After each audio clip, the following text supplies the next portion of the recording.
Hello, my fellow subjects of the internet there. This is the Aromantic Shipper back again with yet another video. And right now I'm going to be talking about The Dragon Prince, Season 4, of course, which came out earlier this year. And so before watching this season, I had heard some, not so great stuff about it online. And I have to say, after watching it, it was not as bad as I was expecting. I mean, here's the thing that you have to understand. See, in my opinion, I always kind of thought that The Dragon Prince was overrated. People were talking about this show it was a spiritual successor to Avatar: The Last Airbender. But, I don't think it's anywhere close to the level of quality that Avatar had. Again, considering its first 3 seasons, definitely nowhere close, to what Avatar had achieved. So, for me, Legend of Korra, that show that everybody shits on for no reason, it's better than Dragon Prince, in my opinion. Nothing Dragon Prince has ever done even comes close to Season 3 of The Legend of Korra in terms of quality. So, considering the fact that I was underwhelmed by The Dragon Prince's first 3 seasons. Not that they were bad, but I just didn't think they were, as great as everyone was talking about. But, I was actually overwhelmed with how not terrible Season 4 was compared to how everybody was, talking about it and stuff. But, it was... Season 4 of The Dragon Prince was probably still my least favorite season of the show so far, but not by that much. Alright, so, in talking about this season, some of the things that I really didn't like about it were some of the things that I've kind of always disliked about The Dragon Prince. For example, the pacing. This show is kind of too slow-paced. It really drags its feet in a lot of instances. Especially this season, that's a really big problem with the first 2 episodes, where just, most of the stuff in them you could have just, cut out of it. And, but again, that's sort of been a big problem in terms of the pacing with, a lot of the show, in the past as well. The animation, I've never really been a big fan of the Dragon Prince's animation. Of course, I generally prefer, 2D animation to 3D, but, the animation of the Dragon Prince is just really especially unappealing to me. We're not even going to talk about the first season with that horrible frame rate, but, no, but, I don't know, the animation of the Dragon Prince, it just doesn't really look that appealing to me. I don't really like it, very much. So, that's a problem with this season that is sort of carried with the whole show, in my opinion. So, I've barely heard anyone ever talk about this, but, at least specifically in terms of this point, but, one of my biggest gripes with The Dragon Prince is that I do not find it funny. I just don't find the show funny in almost any way. Legend of Korra, it could be funny. Avatar was really funny, and, I only think I laughed, 1 time at 1 joke in this entire 4th season. And this is a problem with, the whole show, because, in the past, I haven't really laughed that much about, at The Dragon Prince either, so it's just, I don't know, so that's another big problem I have with The Dragon Prince. In terms of but let's get to actually talking about, what happened this season and what I thought about it. So in terms of the story this season, of course, there were, 3 main plots, and I found them all interesting to varying degrees, in my opinion, once the story actually got going, that is. So the Sunfire Elves storyline, it was good, and I liked a lot of the themes presented in it, between the evolution of culture and changing things versus trying to maintain your culture and, in the face of outside agitators. And, my main issue with the Sunfire Elves storyline was that, it didn't really have anything to do with the other plot lines in this season, and it was resolved kind of quickly, in my opinion. But I would probably say it was maybe the least interesting of the 3 storylines, but I still liked it.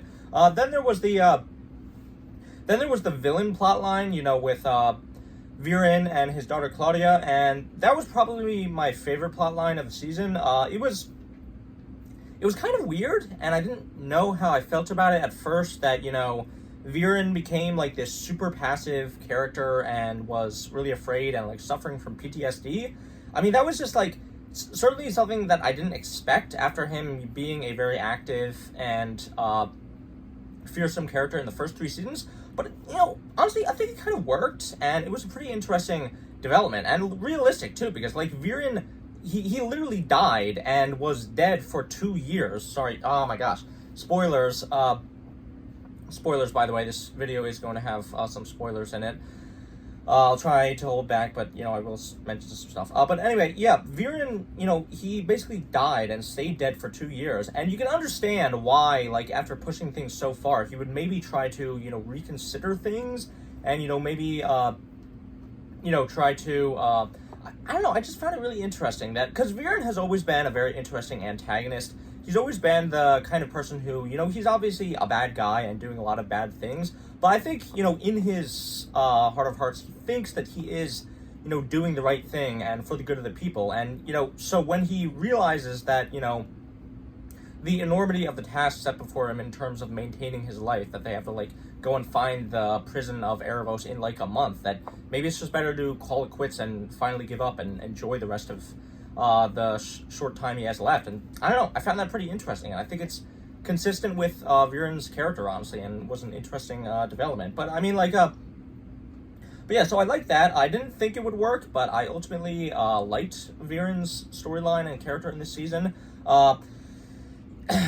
Claudia, who is sort of the main character of the villain plotline, she is probably, right now, my favorite character in the series, I would say. I mean, it's really interesting to see her continue, down the dark path she's continuing to go down, and how she is really now, instead of Viren, the one who is actively pushing the plot forward and trying to, do all these things. And even she was when her father was reconsidering his goals, she slapped him and said, "No, we're doing this. We're continuing to go down this path." And it was just I don't know, I find it really interesting. But the other thing I really like about Claudia is that, even though she's obviously going toward a descent into, darkness, she's still very upbeat and eccentric and weird. And I always like characters like that who are on the, who are on the villain's side, but are also have a lot of personality and likability in that way. And so the other character in that main plotline was, of course, Claudia's boyfriend, Terry, who was the, trans elf that was introduced. And I gotta be honest, I was kind of confused at his presence at first, and I thought it was kind of weird, because it's why would an elf, be, I don't know, be hopping around with these humans who kind of try to, destroy the, Dragon Prince. And I don't know, it's kind of weird, and I don't really understand it, but they never really make clear whether Terry is aware that they did all of these things, or that he thinks that they're just random humans that they came across, or whatever. I don't know, it was just very odd to me. But ultimately, even though I sort of found Terry's presence weird in the story, I did grow to like him and his relationship with Claudia more as the season went on. He's a fine character. I enjoyed him well enough as the season came to an end. Also, one of the things that I will praise about the Dragon Prince is that, the show actually has a spine when it comes to, showing characters be mortally wounded. We saw in this season where, I think it was episode 3, where Claudia, stabs that, no, it wasn't Claudia, it was Terry, actually. Terry, who, stabbed that guard elf, or whatever he was, through the, through the chest. And, it actually showed it on screen. And it's, done stuff like that before with, Soren. Was it Soren? Soren, yeah, I think that's his name. But with him, stabbing the illusion of his father in season 3. The show can actually show, this show can actually show PG violence, real PG violence, not whatever the fuck happened with Jet in Avatar. So that's something that I appreciated about it. It actually feels PG and not just G dressed up as PG. So that's something I appreciate.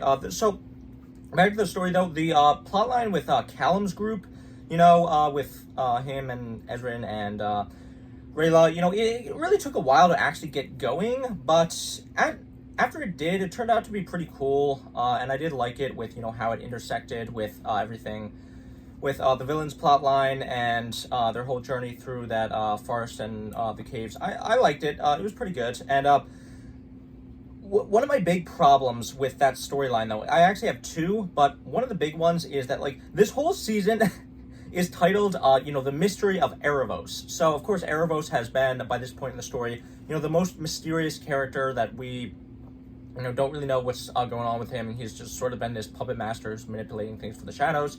So, like, you would think with the title of this season being The Mystery of Erebos, the season would be, about trying to figure out what the hell is going on with the mystery of who this Erebos guy is. And at first it seems like that with, Callum trying to figure everything out with the mirror that he had, that Viren used to have. But the thing is, like, I think it's episode 4 or maybe episode 5, but the Dragon Queen just immediately tells, the main characters what the mystery of Erebos is. So it seems like it's really ridiculous in terms of a story decision, in my opinion, because, like, you're ruining all this great mystery and build-up to what the backstory of Erebos is and having the characters find it out themselves, to then just, ruining it and having the Dragon Queen just tell all of them what happened and what's the deal with Erebos. It's just like, I don't understand why you would do that. It just feels very cheap, in my opinion. But, like, again, I guess the mystery of Erebos is referring to, where his prison is, because that's sort of the whole thing that they're trying to find in this season. But that's, like, I don't know, that's sort of a much less interesting mystery, in my opinion, than the actual story of, like, who this guy is and where he comes from, because it's just revealed in, like, episode 4 or 5 by the Dragon Queen. So that was kind of disappointing. Also, the other thing that I took major issue with in this season is, like, why did they break up Raylan? Like, the ship between Callum and Rayla, I don't really get it.